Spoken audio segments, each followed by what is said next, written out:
Hi, this is Ted. I'm going to be talking about a superstar today, and a super apostle, and a super pastor. All right, all in one bunch here. So let's start out with, first of all, the super pastor. All right, this guy, his name is Kong Hee. All right, Kong Hee starts a church in Singapore, a little tiny country on the other side of the world from me. But he starts a church in Singapore in 1989, and he's got like 20 young people coming to his church. And that grows, and it grows, and it grows, and it grows. By the time C. Peter Wagner, who's the super apostle I'm going to talk about, by the time super apostle Peter Wagner will give his little discussion and talk about what's going on in Singapore and in Hollywood, by the time he gets into this, it's 2010, and the church in Singapore now has well over 25,000 people average. They say average. I'm assuming that's also every Sunday or whenever they worship or throughout the week. I don't know. Anyway, so we had 25,000 people, and not only that, but there are 47 affiliate congregations that they lead throughout the world. This is a huge success. Now, this church is, and at least it was, Assemblies of God. I believe it is still Assemblies of God. I'm not sure, but they've taken on many of the charismatic characteristics. The wife of Kong Hee decides she would like to be a music phenomenon, a celebrity musician. So in 2000, she leaves her country. She steps down from being an associate pastor in their church, and she moves to Taiwan to get into the music industry. She does pretty good in the Asian market. And in 2002, the church, Kong Hee's church, decides we need something we're going to call the Crossover Project. Now, I don't know if the entire church was in on this or just a few people on the top. I'm guessing it's a few people on the top, but the whole church may have known about this. I don't know. If they did, they were given kind of a rough outline of what it was going to be. But as I understand it, the Crossover Project is the attempt of the church to break into the arts and entertainment industry. All right, now I got to step back a little bit and talk about something called the Seven Mountain Mandate. The Seven Mountain Mandate was a theology. It's a theory. And the theory is Christ, before he comes back, he wants us to take over 7 different territories in this world. And those include religion. That includes education. That includes business and different arts and entertainment. You know, there's 7 different categories, 7 different mountains that we need to put Christians. They usually say Christians, but implied in all this, spirit-filled Christians, wonderful, godly people in every one of these territories. This 7 Mountain Mandate comes from 3 different people back in the mid-1970s. It's Bill Bright, Lauren Cunningham, and Francis Schaeffer, all of them having kind of the same theory at the same time, that there's 7 mountains that we need to conquer before Christ comes back. We need to take these 7 territories of the world. Now, interestingly enough, 6 years or so before they're talking about this, before they have this revelation from God, there's a French Marxist philosopher who came up with 6 territories. And he's not saying we need to take over those territories, although he might be implying it. He just says that capitalism kind of dominates these 6. And I think he's talking to his fellow Marxists, saying not all about economy and politics. There's 6 different territories. It goes beyond economy and politics into different territories as well. So, and those 6 are pretty much identical to the 7 that these 3 Christians came out with in the mid-70s. Well, in the mid-70s, that didn't seem to take off very much. But a certain Lance Wallnau in the 1990s took that 7 mountain mandate theory and gave it again and pumped it, and this time it took off. And so there are a lot of Christians who believe that we need to take over 7 different world territories. Put Christians in every one of these territories, politics, education, whatever, the entire thing. Once that happens, we're going to have a godly country, a godly world. Peter Wagner, Apostle Peter Wagner, describes the rules that each one of these have. Because according to his thinking, now he didn't understand this until in the mid-2000s, or maybe the early 2000s, but he began seeing, and possibly because of Sun Ho making it in the arts and entertainment area, perhaps then he's beginning to realize that every mountain has its own set of rules. And you can't bring your religious rules and put it into other territories. In other words, if I'm working a business, I can't be religious about it. Those belong for church. Those belong for my Christian outside of the realm I'm in. Politics likewise. So everything we can kind of segregate and follow the rules that are set in each one of those. And so for that reason, I'll let Peter Wagner go ahead and describe this to you. I mean, she has, talk about influence. Think of rising up in the top of that arch. I put Sun Ho here, see, but because she gets all the support in the world from her husband and her church to do what? To move up and up and up in the arts and entertainment mountain. See, now that's why am I telling that story? Because that's a different mindset that we have to begin thinking of. Now it gets better. You've got to understand that every one of these 7 mountains has a different culture. The religion mountain has one culture. Every one of the other 6 has a different culture.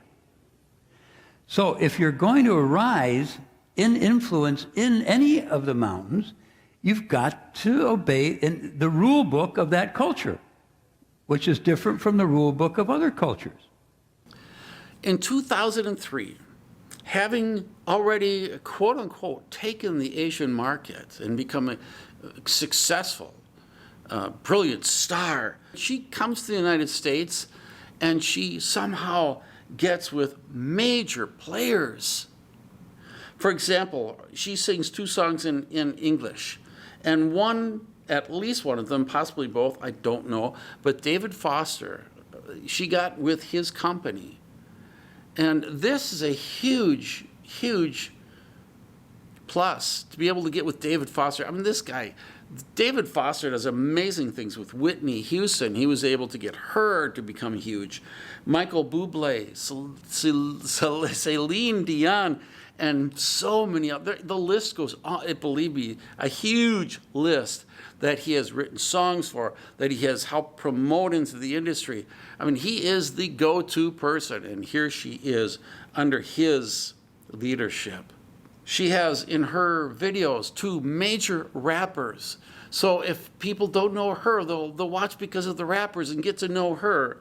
She's taking Hollywood by storm. At least it seems that way by C. Peter Wagner and what he says, what he sees in 2010. She even goes to an awards ceremony. Is that big? Is that huge? It's impressive, but not for somebody who really knows Hollywood. Not for somebody who really lives a dream to make it big. Walking down one time means very little. Now, by this time, pictures are getting back because she's big. She's big in Asia. She's big in Singapore. And she's especially very popular in her church.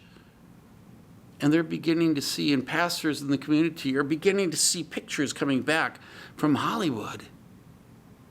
And they're pictures of her dressed scantily.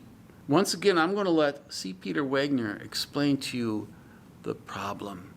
I've got a whole talk on 7 mountains, 7 cultures. I mean, got a lot of, and this is one of the illustrations in that talk of Sun Ho. I mean, I love her. And she in that mountain could not be as far as she is if she didn't follow the cultural rules. If she didn't, I mean, suppose she dragged her religion mountain rules into the arts and entertainment mountain, how high could she go? She couldn't go very high at all.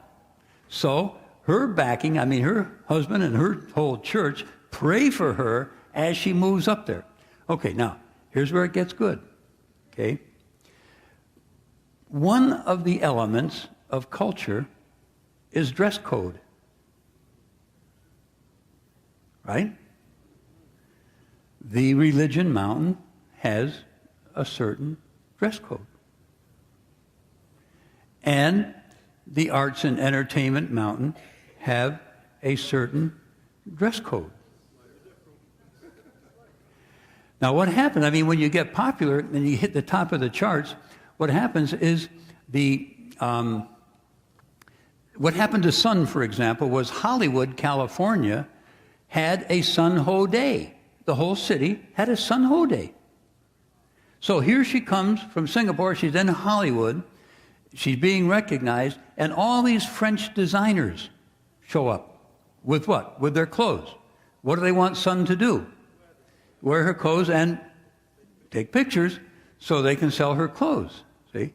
And she knows this. That's the game. That's the rules of the game. That's what happens, right? Now, I can tell you what, Sun Ho rejects a lot of those clothes that they bring, but she also wears a lot of them, see? And what happened, now, here's where it gets interesting. What happened was that someone took, one of those many pictures that was taken showed up on the cover of one of these magazines, you know what I mean? And it was circulated back in Singapore.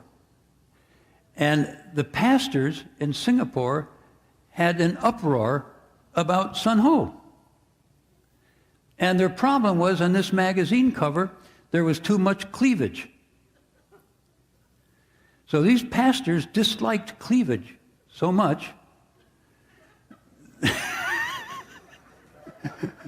that they actually had a meeting and condemned Sun Ho in Singapore. And I took a hit too, because I used to have a Wagner Leadership Institute in Singapore, and my Wagner Leadership Institute director was part of that meeting that they had, and when they found out that I was one of the cheerleaders of Sun Ho, they closed down Wagner Leadership Institute. I don't care. I'm still cheerleading for Sun Ho, because I believe that we got to take the arts and entertainment mountain and we got to follow their cultural patterns.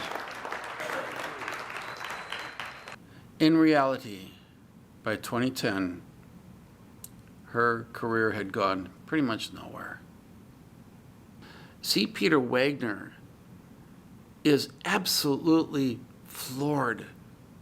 He believes that something major has happened here in the arts and entertainment industry because of a Christian being in it, because of a Christian, the wife of a major pastor in Singapore.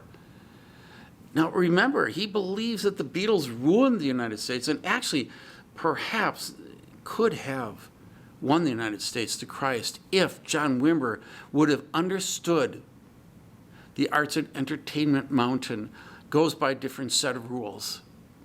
Because at one time, he explains that John Wimber actually had the opportunity to head up some of the Beatles traveling the United States. And in Wagner's eyes, if he would have done that, if he would have followed that, he would have led them all to Christ, and America would be a better country today. a Christian country.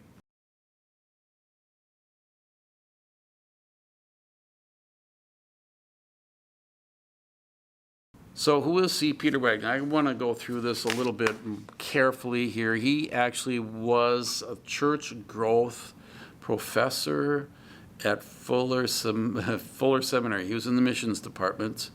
He learned from Donald McGavran. He worshiped Donald McGavran. Donald McGavran is the father of the church growth movement here in the United States and throughout the world. A lot of your major, in fact, most of your major churches that have really grown big owe a lot to Donald McGavran. Therefore, he's considered the father of the church growth movement. He, talking about Peter Wagner, he grew goatee just like Donald McGavran. He just kind of idolized Donald McGavran. And he also believed very strongly in the importance of numbers in a church. He doesn't quite come out all the way 100% to say the numbers are the sign God is working with you, but he came really close to it. The main way you could measure a church's success is by how many people are coming to that church. That is his concept. So when he sees, and he goes throughout the world checking out, and because he has this position at Fuller Seminary, because he has that, he can really do a lot of research, traveling, and all over different parts of the world. And he sees churches that grow the most are the charismatic churches. And I believe, I don't know a lot about his history after I went to Fuller Seminary. I know that he and John Wimber started a class in Signs and Wonders. When I heard about it the first time, at first I thought, oh, it's great. I think missions could use signs, real signs and wonders. But once I found out they were doing the same kind of leg growing and stuff like that, that the charismatic movement was using, I was thinking, it's just signs and numbers. Signs and numbers are just, signs and wonders are just regurgitated charismatic trickery. So after that, though, he definitely started connecting himself with charismatic church. Cindy Jacobs in 1995 prophesies over him. And while she's prophesying over him, she calls him an apostle. And he took that upon himself to be now an apostle. Why? Because God told him through Cindy that he is an apostle. In the 1990s, he learns about the Seven Mountain Mandate as well. So he begins to bring that into his thinking. And by the 2000s, he begins to realize that there are different rules for every one of those mountains. Now, Kang Hee has a large church by then, so that impresses C. Peter Wagner, and he learns from Kang Hee. He sees that his wife is making it big. At least he believes she is making it huge in the arts and entertainment. And so he now learns and believes by 2010 that that world, the mountain of arts and entertainment, is being dominated and is being taken over. And it's going to be influenced by this woman from Singapore. Meanwhile, in 2010, the same year he's saying this kind of stuff about Sun Ho, while he's boasting about the Christian takeover of arts and entertainment, Singapore police are moving on and beginning an investigation looking into the church. 16 people, actually 17 people, the pastor, Kang Hee, and 16 others. 2 years later, Pastor Kang Hee and 5 others are arrested and will spend a couple years in trial. And after that, Kang Hee will spend 2.5 years in prison. Several others will as well. The City Harvest Church literally paid, we found out, paid $52 million to promote Sun Ho in the United States. And actually it went before that too in Asia. Now that's a $38.38 million in the United States dollars. and 28.22 million British pounds. About half, a little less than half of that went towards her career, and a little bit more than that went to hush money. In court, everybody learned that when her sales in Asia were not doing well, leaders in the church bought literally 38,000 CDs to pump her sales up. In reality, when she was making it big in Asia, she was losing on 2 albums. She lost, well, two of the albums that she put out in Asia, she lost $1 million each. In the United States, they were paying big money to David Foster so that he would take her under his wing, at least his company did. She had one song that made it big, one song, but that means very little. If you can't keep that up, one song is not going to get you anywhere in the arts and entertainment mountain. She was able to grab 2 rappers who helped her out in her videos. One was paid $1.9 million from the church. The other $1.5 million from the church. One Hollywood expert, one music expert says collaborating with high-file artists can be a good thing for newcomers, as it will bring them exposure and establish their credibility. But there's a caveat. The music still has to be good. The judge presiding over her husband said her singing was mediocre at best. Her husband, as I mentioned, 5 others were put into jail. 2 days, thereabouts, 2 days before he was put into jail, she was ordained and made pastor of the church. City Harvest Church had no idea that all this money was going out. And yet, they gladly take Sun Ho as their pastor. What is going on? This is Ted. Y'all have a good one.